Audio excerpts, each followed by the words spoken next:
Oh yeah, well one time I swam 300 miles and then just like jumped out of the water onto a ship and was like, beat that. Well, did I tell you about the big blue whale I made friends with yesterday, who I was riding around the coastline? Yeah, my big blue whale, who I let come get you, and then I demanded it come back.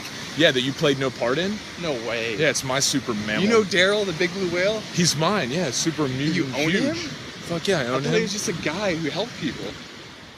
No. Wait, dude, are we thinking of the right Daryl? We have the wrong Daryl.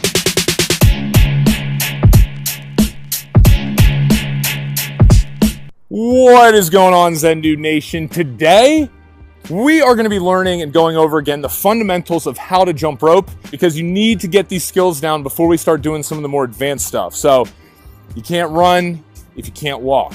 You know what I'm saying? Your homework is to jump rope for 5 minutes. That's it. Continuously. Let's get into it, y'all.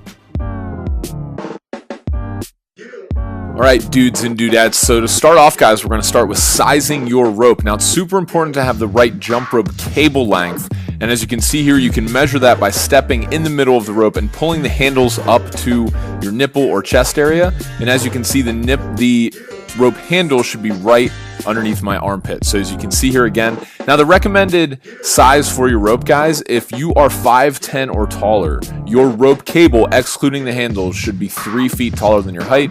So I'm 6'3", so therefore my rope cable is 9'3", not including the handles. If you're below 5'10", just add 2 feet 10 inches to that, and that's the length of the rope cable that you should have. See, again, pulling it up into underneath my armpit. It's super, super important to have the right rope length, because you have the right combination of tightness and ability to spin that rope. Now, holding the rope, guys, before we go all out and start showing you how to jump, you're going to need to know how to hold the rope. Now, notice here, my body is in perfect symmetry. My wrists are jutting out to the sides of my hips directly, and jump rope is all about doing less. There is not a lot of movement involved, as you'll see here in a sec.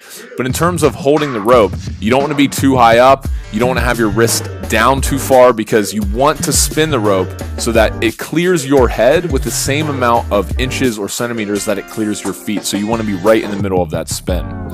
Always have your knees bent, guys. I cannot stress that enough. You don't want to be, having your knees locked, because that will definitely mess them up. You don't want to be having them, too low, because that would be a really hard way to jump rope.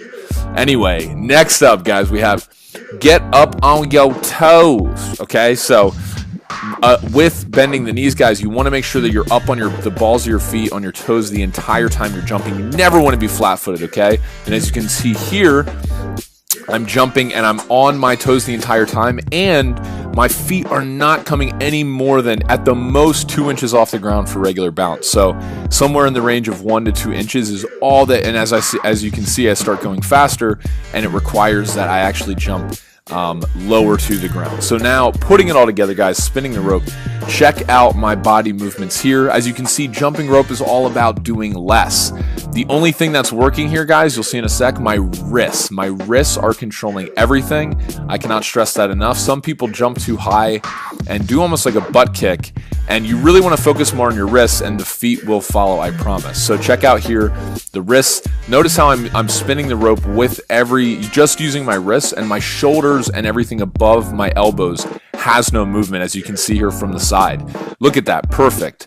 Up on the toes, knees bent. I'm swinging the rope. Everything is controlled by my wrists, and I'm making sure that everything is staying nice and tight.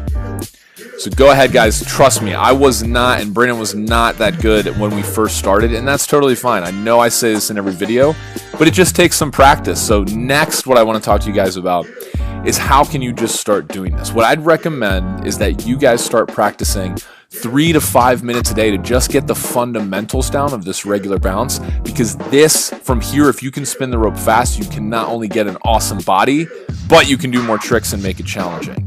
See you guys on the next Zen Dude Fitness tutorial.